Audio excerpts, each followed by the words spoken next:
your weird tales, smiled my wife, entering the apartment. Thanks, Gwen, I said, rising and taking the magazine she held out. I say, sure not the first of the month. Not for 2 days yet, Gwen assured me. But just as I came to the front door, a funny old man bobbed up with an armful of magazines. Advanced copies, I guess. He stuck a copy of W.T. right under my nose. I gave him a quarter and, whoop, I had opened the magazine and a page fluttered to the floor. We both stooped for it. Both seized it, and we both let go, and I whistled. For that fallen page had such a clammy, wet feel to it. Dang is the word, I should think. Still stooping, we frowned mystifiedly at each other. Then I conquered my momentary disgust, took hold of it again, and lifted it into the light of my desk lamp. It's the paper, Glenn said at once. No more it was. And what could it be? Doing in a Weird Tales, though it looked weird enough. In all conscience, it was a rectangle of tawny, limp parchment, grained on the upper side with scales, like the skin of some unfamiliar reptile. I turned it over, revealing a smoother surface with pore-like markings and lines of faint, rusty scribbling. Arabic, I pronounced at once. Let's phone for Klein to come over. He reads the stuff. There's one Greek word, Glenn pointed. Her pink-tipped forefinger touched the string of capital letters at the upper edge. Nekponomikon. Necronomicon, she spelled out. That P would be the letter Ru in Greek. Necronomicon. Sounds woogie. What? That's the name of H.P. Lovecraft's book, I told her. Lovecraft's book? Oh, yes. I remember. He's always mentioning it in his stories. And lots of W.T. authors. Clark, Ashton, Smith, and Robert Bloch, and so on, have taken it up, I added. But Lovecraft imagined the thing, didn't he? I laid the parchment on the desk, for my fingers still rebelled at its strange dankness. Yes, Lovecraft imagined it, describes it as the work of a mad Arab wizard, Abdul al-Hazred, and it's supposed to contain secrets of powerful evils that existed before the modern world. It's already become legendary. Again, my wife touched the thing, very gingerly. But what's it for? Some sort of Valentine or April Fool's joke? Stuck in to thrill the subscribers? If so, it's cleverly made. Looks 1,000,000 years old. He pored over the rusty-looking scroll of Arabic, our heads close together. It must be a fake, we agreed. Yet there was every appearance of age-old fadedness about the ink. Klein must come over and have a look at it, I reiterated. He may give some clue as to where it's from and what it's doing in Weird Tales. Gwen was studying the last line of characters. This part isn't faked, she said suddenly. Look, the ink is fresh, almost wet, and it's not Arabic, it's Latin. She paused for a moment, slowly translating in her mind. It says, chant out the spell and give me life again. She straightened up. What a spot of cribbage. We both sighed with genuine relief as we turned our backs on the parchment. Light as had been our talk, we had been somehow daunted by the sense of mystery that had ridden in upon us. I got the board and the cards, and we began to play on the dining table. 10 minutes later, turned suddenly as if a noise had come to my mind's ear, and gazed at the desk. Parchment was no longer there. Look, cried Gwen. It's blown off on the floor. I rose and picked it up. It even felt more unpleasant than before, and this time it seemed to wiggle in my hand. Perhaps a draft stirred it, but I could detect no draft. Dropping it back on the desk, I weighted it with an ashtray and went back to the game. Gwen beat me soundly, adding to her household money thereby. I taunted her with suggestions of a girlhood misspent at gaming tables, then turned idly to the desk once more.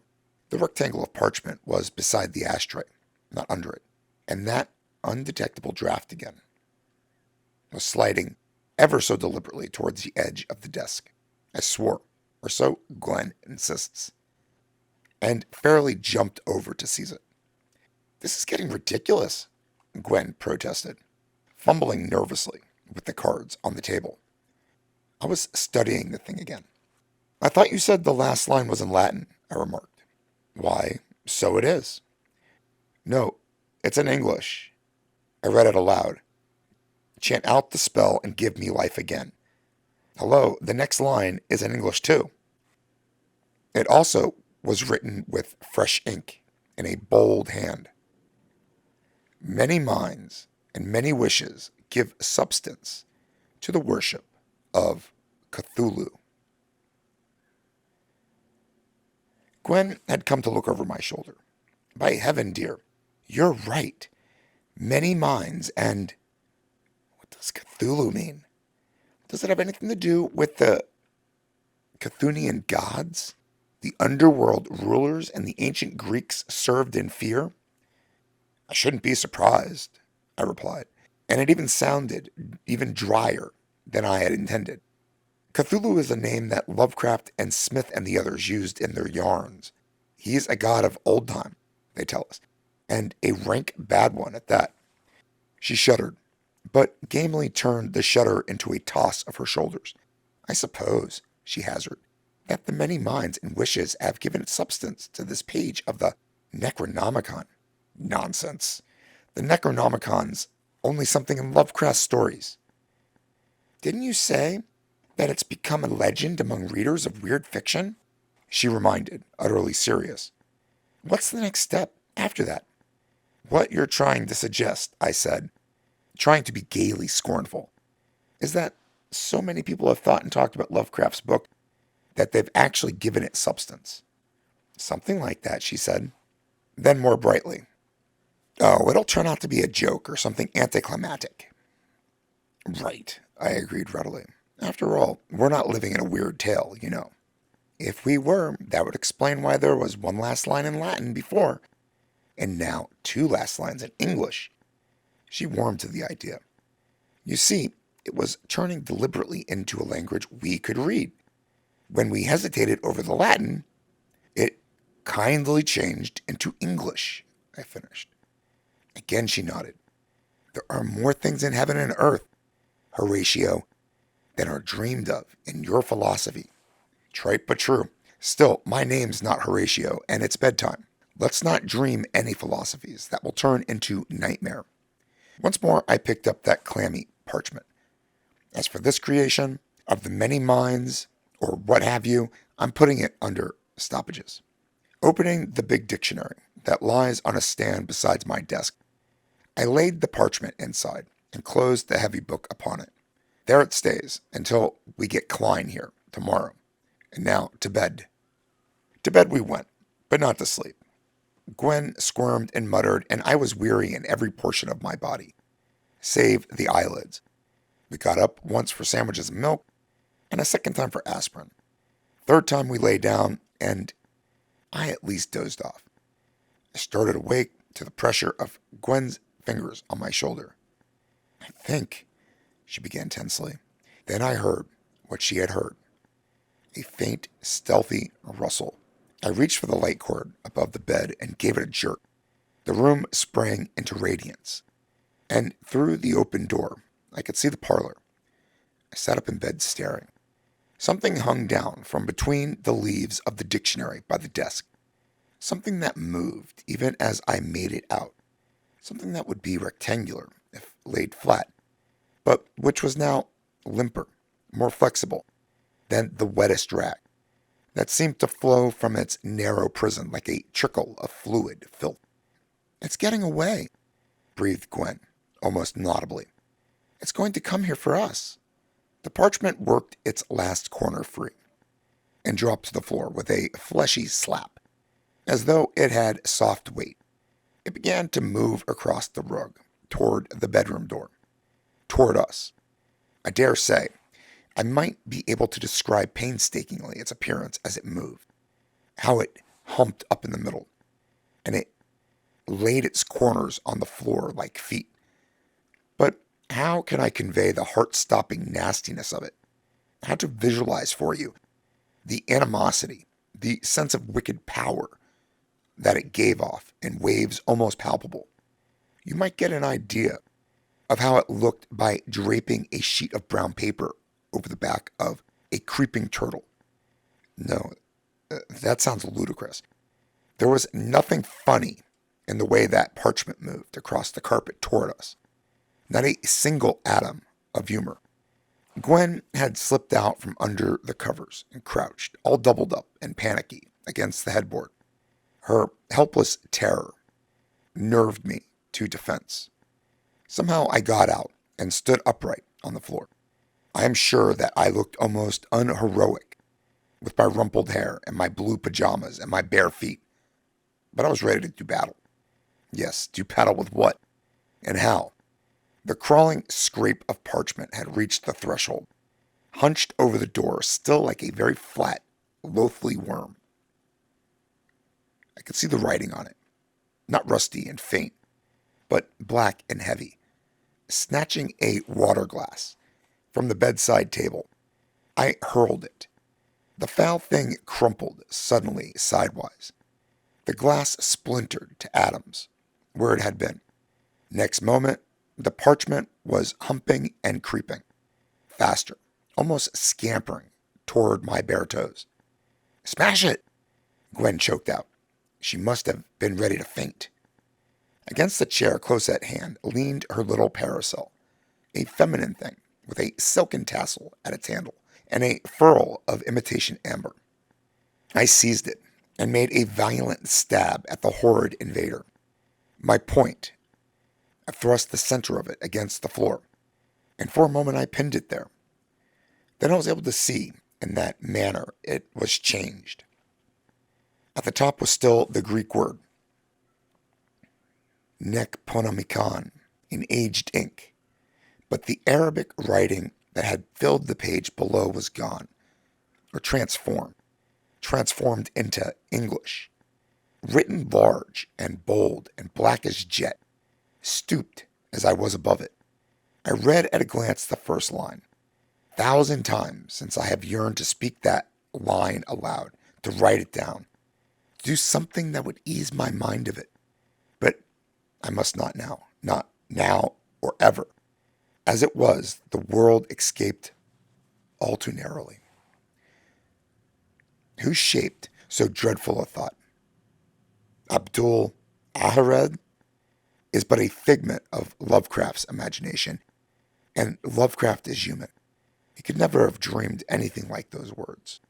Those words that lay upon my mind, I say like of a red-hot iron chain, and they were but the beginning of the writing. What could it have been like in full? I dare not surmise, but this much I suddenly knew for the truth, as I tried to crush that horribly alive Parchment scrap beneath my inadequate parasol. The formless evil of the centuries had taken form. An author had fancied the book. Hundreds of others had given it fuller, being by their own mental images. The now hatched legend was becoming a slender but fearsome peg on which terror, creeping over the borderland from its own forbidding realm, could hang itself. Once hung there, it could grow tangible, solid, potent. "Gwen," I warned, "hide your eyes. Don't look. Don't read." "What do you mean, don't read?" Her pale face moved closer as she leaned across the bed. "Don't read," I raved at her. "Remember what you've seen already. Chant out the spell and give me life again." Parchment slid slowly out from under the down-pressed parasol. I could hold it no easier than if it had been a moist melon seed. It reached my foot. Ugh, it was climbing my leg. What was it up to? Merciful heavens. Would it scale my body as a squirrel scales a tree? Would it drape upon it? Would it drape itself upon my face and force its unspeakable message into my eyes and my mind? Because then I'd have to speak. The burden of it would be too great. My lips would open to cease the torture. Chant out the spell.